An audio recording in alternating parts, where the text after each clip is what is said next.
दोस्तों नमस्कार, मैं उपेन यादव बेरोजगारों की बुलंद आवाज में आप सबका स्वागत है। आज इस कार्यक्रम में प्रमुख मुद्दा रीट लेवल प्रथम, रीसफल परिणाम 2018, एलडीसी 2018, एलडीसी 2013 की पिकअप लिस्ट को लेकर। ये क्या है कि इस समय बड़े महत्वपूर्ण मुद्दे हैं और अंतिम समय पे इनकी प्रक्रिया चल रही है। हालांकि राजस्थान बेरोजगार एकीकृत महासंघ हर बेरोजगार की आवाज बुलंद करने का काम करता है, आवाज उठाने का काम करता है, चाहे पंचायत राज एलडीसी हो, चाहे विद्यालय सहायक भर्ती हो, चाहे परिचालक भर्ती हो, और तमाम विभागों का जो मामले हैं, जो नई भर्तियां निकालनी हो, चाहे पटवारी, चाहे डब्ल्यूआरडी की वैकेंसी हो और चाहे नई रीट भर्ती हो। लेकिन तमाम मांगों को लेकर लगातार पहले प्रयास कर रहा था, आगे भी बेरोजगारों की आवाज बुलंद करने का काम राजस्थान बेरोजगार एकीकृत महासंघ करेगा। लेकिन जो तमाम जो अंतिम चरण पे है, उन मामलों को लेकर हम इतना एक्टिव हैं कि इन जो मैंने बताया, रिसफल परिणाम हो, चाहे रीट लेवल प्रथम हो, और जो तमाम जो अर्जेंट जो खत्म होने वाले उन बिंदुओं को समाप्त कर कर जब पूरा बेरोजगार महासंघ का जो कार्य है और उनका एक लक्ष्य हो जाएगा अलग इन मामलों को छोड़कर, क्योंकि अंतिम स्तर पे ये पूरे हो जाएंगे तो एक बड़ा जो जिम्मेदारी हमारी खत्म हो जाएगी, क्योंकि इसमें 26,000 चयनित बेरोजगार जो लगातार अवसाद में जा रहे हैं, उनका भविष्य अभी कुछ समय बाद उज्जवल होने वाला है। लेकिन लगातार उन लोगों ने काफी मेहनत की है, संघर्ष किया है, और वो अवसाद में भी थे। लेकिन मैं इस कार्यक्रम को शुरुआत करना चाहूंगा। मैं पहले सबसे पहले रिसफल परिणाम 2018 लेवल 2 को लेकर काफी लोगों के मैसेज आते हैं कि क्या उसका कैलेंडर जारी क्यों नहीं हो रहा। लेकिन दोस्तों, इससे पूर्व वीडियो जिन्होंने देखा होगा, मैंने इसमें स्पष्ट कर दिया था कि मैं जब शिक्षा मंत्री जी से मिला था तो उन्होंने कहा था कि जो जिला आवंटन हुआ है, जिला आवंटन में कई समस्याओं का सामना करना पड़ा था, क्योंकि जो लोग पोस्टेड थे पहले से, उनका दोबारा जिला आवंटन दूसरी जगह होने के कारण वो कोर्ट में गए और स्टे आ गया। तो विभाग और शिक्षा मंत्री जी का मानना है कि हम दूसरी वरीयता सूची निकालेंगे तो फिर जिला आवंटन में गड़बड़ियां होंगी और फिर बार बार वो मामला कोर्ट में उलझेगा। तो उन्होंने कहा कि दोबारा से जितने पद खाली हैं उन सभी पदों पर द्वितीय वरीयता सूची जारी होगी। जो अभी जारी हुई है उनको मिलाकर जितने पद खाली हैं उन सभी पदों पर द्वितीय वरीयता सूची जारी होगी। यानी कि वो चाहते हैं कि बार बार जिला आवंटन का मामला कोर्ट में ना पूछे, भर्ती ना अटके, इसलिए वो एक साथ सभी पदों पर दोबारा से द्वितीय वरीयता सूची जारी करेंगे। इस संबंध में उन्होंने कहा कि पहले तो हमने जो लोग उपस्थित नहीं हुए थे उनके पदों पर हमने द्वितीय वरीयता सूची जारी की थी, लेकिन अब वो जिला परिषदों से और आंकड़े मांग रहे हैं कि वो कितने पद खाली हैं और कौन कौन से मामले में कोर्ट में उनका इश्यू चल रहा है। तो वो जानकारी मांगी है, तो जानकारी लेने में शायद ये वीक लग सकता है, अगले वीक या अगले वीक तक दोबारा ये परिणाम जारी हो सकता है। अगले वीक, इस वीक में नहीं होगा, ये अधिकारियों का कहना है। अगले वीक में दोबारा द्वितीय वरीयता सूची पूर्ण संपूर्ण पदों पर जितने खाली उन पदों पर जारी हो सकती है। दोस्तों, कल रीट लेवल प्रथम का मामला शायद भगवान का आशीर्वाद रहा तो क्लोज हो जाएगा, यानी कि फैसला सुरक्षित हो जाएगा या ओपन हो जाएगा। जो भी फैसला होना कल हो जाएगा, ज्यादा संभावना है कि फैसला सुरक्षित होने की। उसके बाद रिसफल परिणाम को लेकर मैं खुद एजुकेशन सेक्रेटरी और शिक्षा मंत्री दोनों से मिलूंगा और आपकी बात बड़ी दमदारी से रखूंगा, क्योंकि लोकसभा चुनाव पास में आ गए हैं, काफी लोग इंतजार कर रहे हैं, वेटिंग का भी। तो दोस्तों, जल्द फ्री होते आपके मामले में पूरा ध्यान दूंगा। लेकिन जो सूचना अभी यही है रिसफल परिणाम के लिए कि दोबारा से सभी पदों पर एक साथ द्वितीय वरीयता सूची जारी होगी। ये रीट लेवल 2 2018 की बात है। 16 वाले की भी कोर्ट का आदेश हुआ था, 16 वाले में मामले में। दोस्तों, अभी मैं रीट लेवल प्रथम पे मेरा पूरा ध्यान है। जैसे ही मेरी एजुकेशन सेक्रेटरी और एजुकेशन मिनिस्टर से बात होगी तो मैं 16 18 दोनों की बात एक साथ रखूंगा। कोशिश यही कर रहा हूं कि उनसे समय मिले और मीटिंग मिले तो मैं आपके प्रतिनिधि मंडल को भी इस वार्ता में बुलाऊं और आपके सामने मजबूती से आपकी बात रखूं और आपकी समस्याओं का निस्तारण करवाने की पूरी कोशिश करूं। अब मैं बात करना चाहूंगा रीट लेवल प्रथम की। रीट लेवल प्रथम वालों को मैं कह दूं दोस्तों, शायद इससे पहले वीडियो मैंने आप लोगों को सचेत कहा था, एक हिंट दी थी कि आप चिंता ना करिए, संयम बनाए रखे। आपकी सुनवाई 15 तारीख को भी नहीं होने की, मान लीजिए नहीं हो तो 16 तारीख को हो सकती है। काफी लोग समझ चुके थे और जो हमने रणनीति जो प्लानिंग बनाई थी, भगवान के आशीर्वाद से वो रणनीति और प्लानिंग सफल हुई है और आप लोग पहले 2 कदम जीत से दूर थे। अब एक कदम आज आप लोगों ने हासिल कर लिया है, क्योंकि पुनः पुनः यदि 1 नंबर कोर्ट में सुनवाई होती तो कहीं ना कहीं समय लग सकता था, बार बार तारीख मिल सकती। लेकिन 2 नंबर कोर्ट में जस्टिस रफीक जी की बेंच में आधी सुनवाई खत्म हो चुकी है और अब हमारी तरफ से हमारा पक्ष सुना जाएगा। तो दोस्तों, जो 2 कदम दूर थे वो 1 कदम हमने पूरा कर लिया है।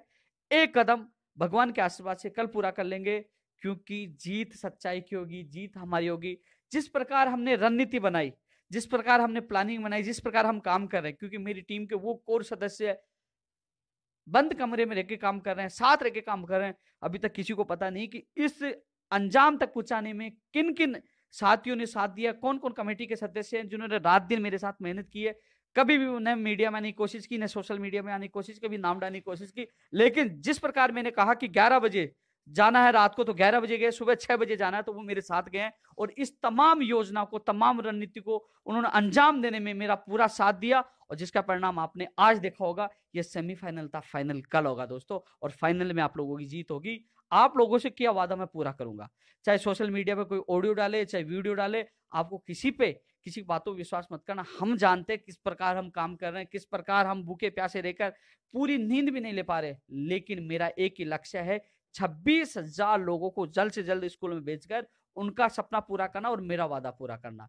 इसलिए 26,000 चयनित बेरोजगारों को घबराने की आवश्यकता नहीं है। मैंने पहले वाली वीडियो में आपको हिंट दी थी कि 15 को सुनवाई नहीं होगी तो 16 को होगी, और वो क्यों कहा था आज आपको पता भी लग गया होगा कि 16 के लिए मैंने क्यों कहा था।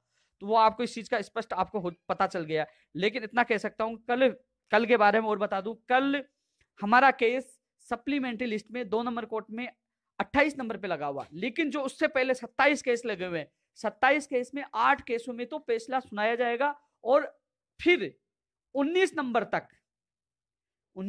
तक यानी कि 10 केस और बचे, 18 तक 10 केस और बचे, उसमें सुनवाई होगी। फिर 18 के बाद सीधे हमारा नंबर पे सुनवाई होगी। 28 नंबर आएगा, पहले वो सप्लीमेंट्री लेंगे, 19 वाले जो 19-20 जो भी केस है वो बाद में लेंगे, यानी कि 11 और 12 के बीच में हमारा नंबर आ जाएगा, यानी कि लंच से पहले हमारे मामले की सुनवाई हो जाएगी। भरपूर समय रहेगा, आर्ग्यूमेंट होंगे। कल 100% यही संभावना है कि कल कुछ ना कुछ होगा, यानी कि फैसला सुरक्षित होने की पूरी संभावना है। यदि फैसला सुरक्षित होता है तो सबसे बड़ी बात जो इस बेंच की है कि ज्यादा समय नहीं लगता, 5-7 दिन 10 दिन, इससे ज्यादा समय नहीं लगता। फैसला ओपन हमेशा ये फैसला सुना देते हैं जो बेरोजगारों और छात्र हित में होते हैं। तो दोस्तों, केवल कल सुनवाई होगी, आज मैं कोर्ट में मौजूद था, हर सुनवाई मौजूद होता हूं, हर अधिकारी। एजी साहब के बारे में बताना चाहूंगा कि आज भी जैसे ही सुबह इस मामले में जब फर्स्ट चीफ साहब के जब बेंच में इस मामले अपना नंबर आया, जब सुनवाई हुई, तो विपक्ष के एडवोकेट ने कहा कि हमें 1 वीक का समय चाहिए, यानी कि वो तो जानबूझकर लंबा समय लेना चाह रहे थे। लेकिन चीफ साहब की जो सूझबूझ थी और जिस प्रकार चीफ साहब ने बात रखी, और उन्होंने कल के लिए ही वापस तारीख ले ली, जो हमारे लिए एक सकारात्मक है। मैं धन्यवाद देना चाहूंगा हमारे एडवोकेट अनूप जी को, जो लगातार पूरी मेहनत कर रहे हैं। धन्यवाद देना चाहूंगा AK शर्मा जी को, क्योंकि मैं लगातार इन लोगों से मैं खुद भी मिल रहा हूँ, हर एविडेंस इनको उपलब्ध करवा रहा हूँ। जब भी मैं फोन करता हूँ, हाँ पूछ जाइए, मैं बार बार इनको डिस्टर्ब कर रहा हूँ, लेकिन हर बात वो कह रहे हैं कि आप कितनी बार डिस्टर्ब कर लो, हमारा लक्ष्य है 26,000 लोगों को स्कूलों में पहुंचाना, आप पूरा सहयोग करो। तो हर हमारा एडवोकेट तैयार है।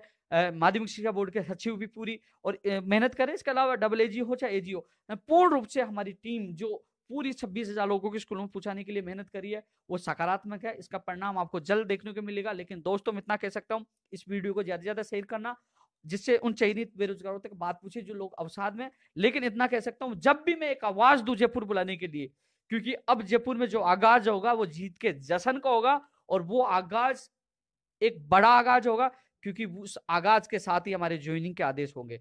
जब भी मैं आपको आवाज दूं, सब लोगों को घरों से निकलकर जयपुर आना है, लेकिन वो कब दूंगा उस समय का आप इंतजार करना। मैं धन्यवाद देना चाहूंगा आप सभी साथियों को कि मैंने एक बात कही थी आप लोगों को कि सोशल मीडिया पे आप लोग ज्यादा तर्क वितर्क वाली बातें ना डालें। आप लोग जो व्हाट्सएप ग्रुप है उसको एडमिन केवल सीमित कर दिया जाए, एडमिन तक। दोस्तों, आप लोगों ने मेरा भी दिल खुश कर दिया। आपको मैंने जैसे मैसेज डाला, 55 सेकंड का एक ऑडियो डाला, उसके तुरंत बाद आप लोगों ने अधिकतर व्हाट्सएप ग्रुपों को केवल एडमिन कर दिया गया। और अधिकतर मैंने लगातार, मैं खुद भी कई ग्रुपों में जुड़ा हूं, किसी भी ग्रुप में कोई ऐसे नहीं है कि लगातार मैसेज आए। सब लोग शांत थे और सब लोगों को 15 तारीख का इंतजार था। आप लोगों ने जिस प्रकार मैंने आप लोगों से निवेदन किया, आपने मेरा निवेदन माना, आप धन्यवाद पात्र हो। और हमेशा आप लोग जिस प्रकार आप मेरा सहयोग कर रहे हो, मेरी हर बात मान रहे हो, इसका परिणाम जो मैंने वादा किया वो पूरा करके आपको स्कूलों में पूछाकर जो आपके चेहरों पे जो खुशियां किसी ने छीनी थी, आपके आंखों में आंसू लाए थे, आपके माता पिताओं के चेहरों पे आंसू लाए थे, उन आंसुओं को मैं हंसी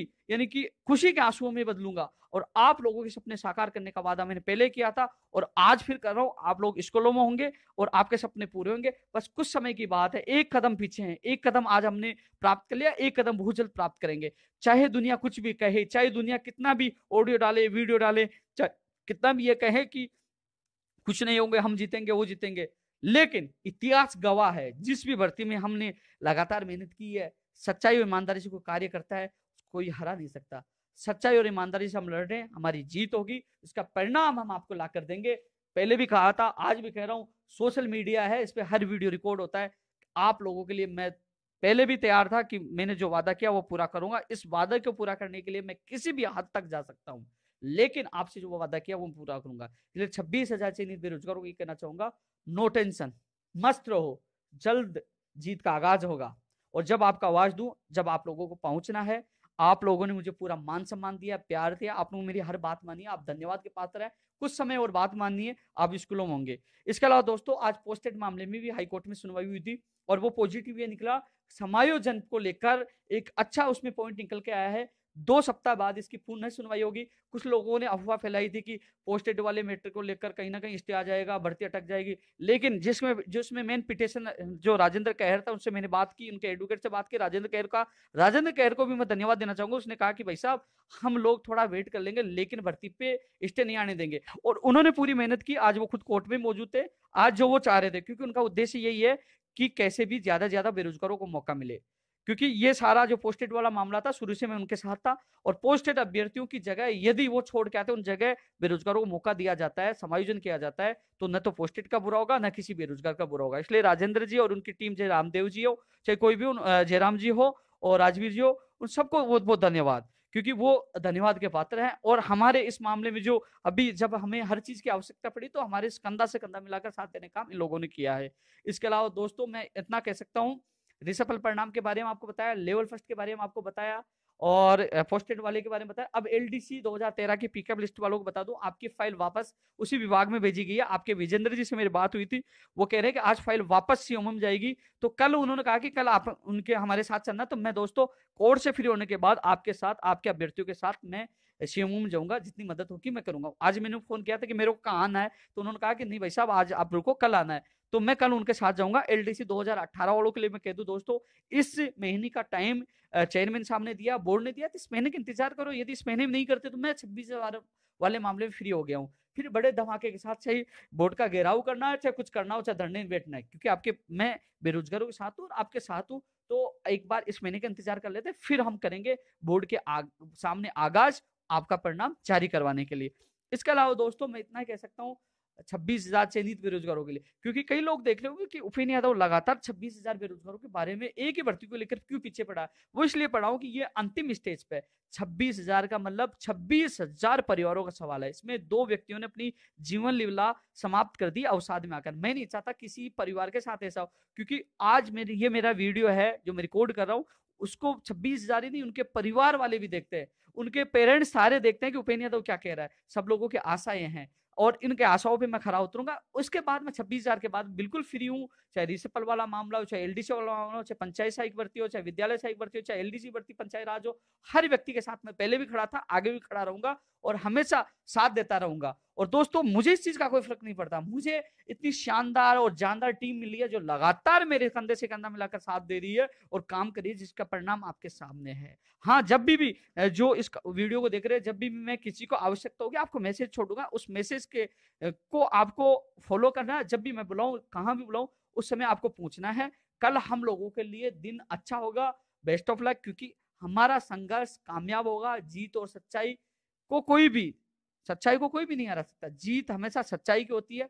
हालांकि काफी लोग कमेंट करते, काफी लोग घर बैठे ऑडियो डालते थे, उससे कोई फर्क नहीं पड़ता जब दुनिया देखती है कि कौन क्या कर रहा है। लेकिन इतना सा मैं कह सकता हूं, आपने इतना इंतजार किया, आपने इतना संयम बनाए रखा, तो संयम का फल भी मिलेगा। मेरे साथ राजू जी भी हैं, जो लगातार जब भी आवाज देते हैं, कई बार मैंने सुबह 6 बजे बुलाया तो 6 बजे पूछ के लगातार हर जगह सहयोग कर रहे हैं, क्योंकि ये भी पूछा था। इसके अलावा काफी, क्योंकि राजू जी का नाम तो इसलिए मैं ले रहा हूँ कि ये मेरे पास मौजूद है, लेकिन जिस दिन हमारी जीत होगी तो वो पूरी टीम आप लोगों के सामने होगी, जो निस्वार्थ भाव से लगातार हमारा सहयोग कर रहे थे। राजू जी भी हमेशा आते हैं, धन्यवाद के पात्र है, इनको भी मैं धन्यवाद देना चाहूंगा, क्योंकि बहुत मस्त मौला आदमी है, मस्ताना है, यानी कि मस्त मौला व्यक्ति है, हमेशा सहयोग करते रहते हैं।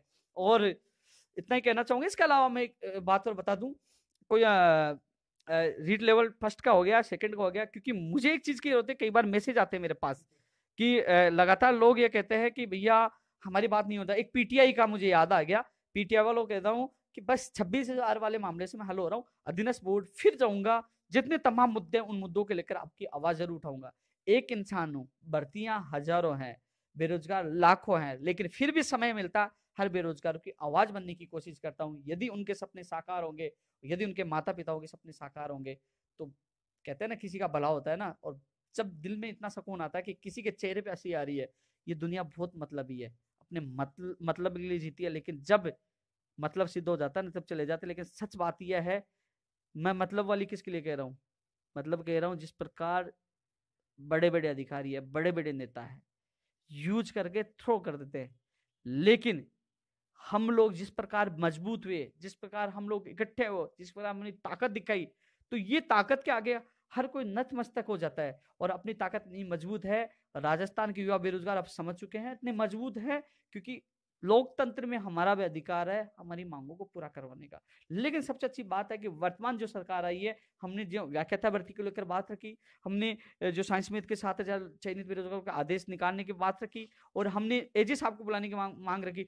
3 मांगे इनके सामने रखी, एजी साहब को इन्होंने बुलाया, उसी दिन 7,000 चयनित बेरोजगारों की नियुक्ति के आदेश कर दिए, और इसके अलावा व्याख्याता भर्ती की परीक्षा बढ़ा दी। तो तीनों मांगे हमारी मानी, तो ऐसा लगता है कि यह सरकार हमारी मांगे पूरी कर रही है। तो इसलिए मैं तो पहले भी कहा था, जब आपके पास सरकार थी तो कहा था कि हमारी मांगे पूरी कर दो, हम आपके साथ है, आपकी जिंदाबाद बोलेंगे। नहीं माना। वर्तमान को सरकारों को कह रहे कि हमारी मांग पूरी कर दो, जिंदाबाद बोलेंगे। ये हमारी मांग पूरी करे, हमें 21 किलो की माला पहनाई, जिंदाबाद बोलो, और बोलेंगे जो हमारा काम करेंगे उस व्यक्ति के साथ है, उस सरकार के साथ है, उस पार्टी के साथ है, और उसकी जिंदाबाद ही बोलेंगे और साथ भी रहेंगे। और इसलिए मैं तो इतना ही कहना चाहूंगा, हम सबको मजबूत होना पड़ेगा, हम सबको मजबूत बनना पड़ेगा। और मेरे साथ ही आपके सामने रामदेव जी भी है, जयराम जी भी है मेरे सामने, तो लगातार मेरे तो कुछ ऐसे भी हैं जो लगातार हर व्यक्ति सहयोग करते हैं। सबसे बड़ी बात है कि कभी भी बड़ा काम होता है तो कई लोग ऐसे होते हैं कि कई बार वही तू फोटोकॉपी टाइप पूरा ज्ञापन टाइप करवा, तू वहां जा, तू गुलदस्ता ला, तू वहां जाके देखा मंत्री जी है नहीं है वो नहीं। तो लगातार ऐसी टीम, हमारा सर्किल ऐसा बना कि हर व्यक्ति सहयोग करता है, जिसका परिणाम हमें मिलता है। मैं इतना ही कहना चाहूंगा कि कल के लिए आप लोगों को सबको बेस्ट ऑफ लक और धन्यवाद।